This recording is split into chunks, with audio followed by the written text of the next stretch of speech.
Армысыздар, каналыма қош келдіңіздер. Бүгінгі 57-ші сериясында жүректегі мұздың эпизодтарында қызықты сәттерді салатын боламын.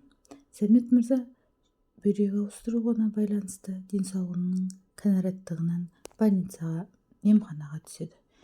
Яғни дәрігер оған барлық туыстарынан донор болатындай бүйрек ауыстыру керек екенін айтады. Сол кезде Сәмет мырза Буняминнің де донор болғанын дұрыс деп санаймын дейді. Ол сіздің жанұяңыздағы адам емес, сіздің туған балаңыз керек екенін айтады. Дәрігерге ол Бунямин менің ұлым дейді. Оны естіген Ханика ханым аң-түн күйде қалады. Жихан мен Мелек ұзақ сөйлеседі. Жихан кешірім сұрап тағы бір мүмкіндік беруін және де қаладан Германияға кетпейтін айтып, әкесінің денсаулығына байланысты деп Мелек жеңістік бермей жеңеді. Бірақ Жихан әкесі үшін емес, Мелек пен болашақ сәбилері үшін келгенін айтады. Бірақ Мелек қандай сөздерді естіп жүрегіне қатты қабылданғанын айтқанда, Жихан еріксіз көзіне жас алады. Мен бұндай қателікті жасағым келмеген. Бір жолға кешіруін сұрайды. Және де бірге болып, болашақ сәбилерінің бірге дүниеге келгенін, бірге өмірге келгенін, бақытты күндерін, болашағын айтып, Мелекке жалынып тұрады. Мелек оны қабылдағысы келмейді. Мелек мені сүймейтінін және бала үшін ғана жүргенін айтады. Егер мені сүйетін болсаң, бұрыннан бері келуің керек еді. Бұрынғы жасағандарын жасамауың керек еді. Мені кінәламауың керек еді, Нұқты кінәламауың керек еді деп ашумен Жиханға айғайлап тастайды.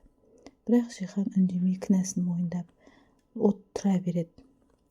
Жихан ұзақ ойланып қалады.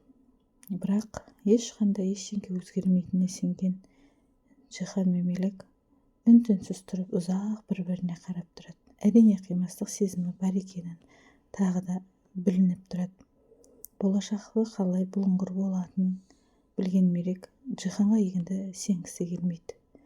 Сөйтіп барлығы Сәмет мырзаның жағдайын білу үшін барлық отбасы адамдары емханада жиналып отырады.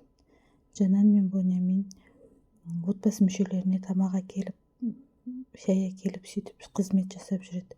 Бірақ оларды жақтырып отқанын ешкім жоқ. Хикмет ханым да Жананның істеген дәмді тамақтарында менсінбейді, жегілері келмейді. Бәлкім Сәмет мырзаның науқастығына байланысты болар. Бірақ ешкім Жананға көңіл аударып, ұсынған шайын ішкісі келмейді. Неге осы жерде бәрін тасып әкеліп жүрсіңдер? Бұл жерде асхана барын айтады. Асханаға барып ішсек те болады деп Азат Буняминге сөйлеп тастайды. Жанан мен Бунямин ыңғайсыз жағдайда қалады. Бірақ Жанан барынша көңіліне алмауға тырысады. Барлық отбасы мүшелері дәрігердің Сәмет мырзаның жағдайы туралы айтатынды күтіп отырады. Бірақ Хикмет ханым Буняминге оның әкесі Сәмет екенін айтқысы келеді, бірақ ұзақ ойланып ештеңе айтпауға тырысады. Арадағы естіген сөзін естімеуге, ешкімге тіс жармауға бел болады. Нұх мен Севилай ұзақ уақыт сөйлеседі. Севилай Нұхқа екеумізді құртатының сенің қырсықтығың, сенің жауыздығың, сенің өз-өзіңді ұстай алмауың деп сөйлеп тастайды. Севилай Нұх екеуі Нұхқа уайымдайтынын және де сол мінезі болашақта зардап өзіне зиян тигізетінін айтады. Бірақ Нұх күліп олай болмайтынын айтады. Мен тек екі адамда қорғаймын бұл өмірде. Қарындасым Мелек және сүйген жарым Севилай сені қорғаймын дейді. Бірақ болашақта бұл екеуінің арасындағы мінезіңнің сенің екеуміздің арамызда сезімге нұқсан келтіруі мүмкін деп Севилай Нұхқа ұрсып тастайды. Ендігі жағдайда ашуланбауын, барлық жағдайда бірге болуын Севилай сөйтіп айтады. Бірақ оны Нұх мойындайды. Менің мінезімнің ауыр екенін, және де енді болашақта зиян келтірмейтіндей, ешкімге зиян келтірмейтіндей жағдай жасаймын деп Севилай екеуі татуласады. Севилайдың барынша көңілін көтеру үшін Нұх көңілін табу үшін аулап, жүрегін жаулау үшін ұзақ отырады. Жанан мен Воньямин барлығы шай үстінде дәрігер келеді. Дәрігердің айтуы бойынша Сәмет мырзаның денсаулығы нашар. Ендігі жерде бүйрек ауыстыру керек екенін айтады. Бірақ бүйрекке кім донор болатынын нақты белгісіз. Барлықтарыңыздан ДНК сараптамасы алынатынын, қай келген донордың бүйрегі жарайды, сол адамның бүйрегі алынатынын айтады. Яғни Сәмет мырзаны құтқару үшін донор керегін айтады.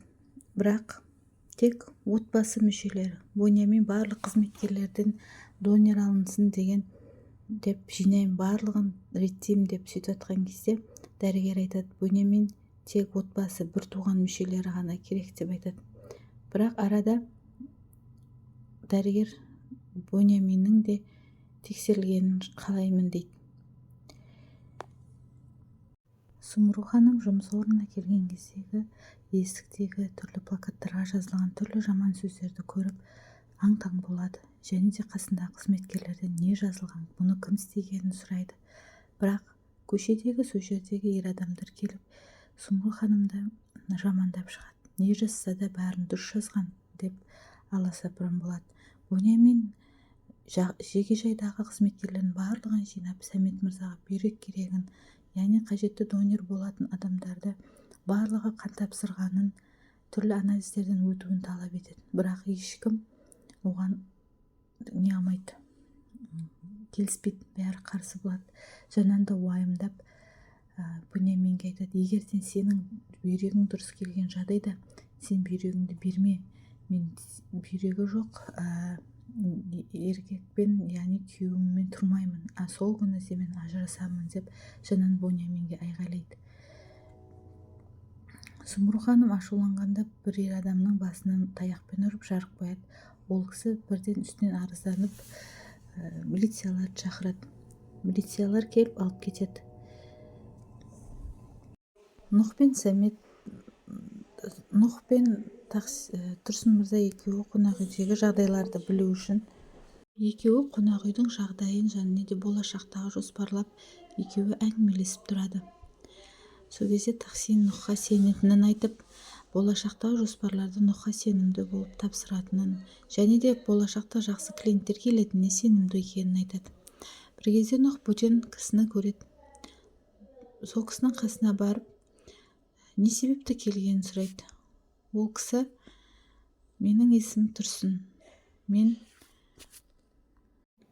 Тұрсын Нұхқа Хикмет ханымның жаман болса да тез жүретін машина жалдағанын және де соның ақшасын толықтай төлемегенін айтады.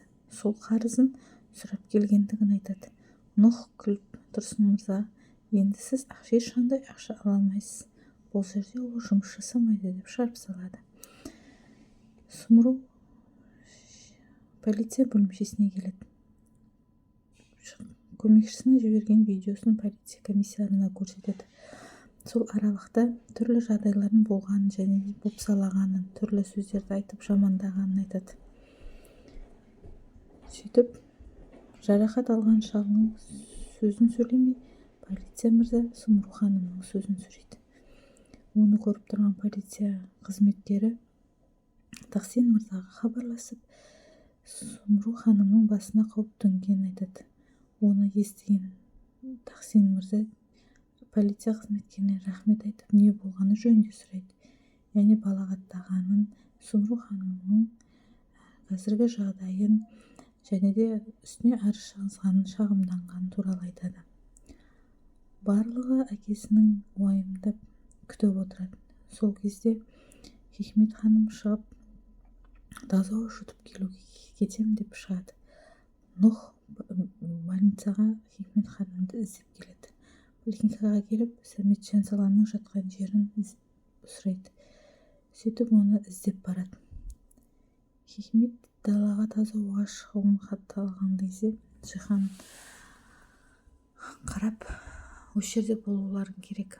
Мүмкін донор керек болып жатса бәріміз қан тапсыру керек екенін айтады. Сумру келісіп тазауға жатқан кезде артынан Нұх келеді. Нұх Сумру ханымның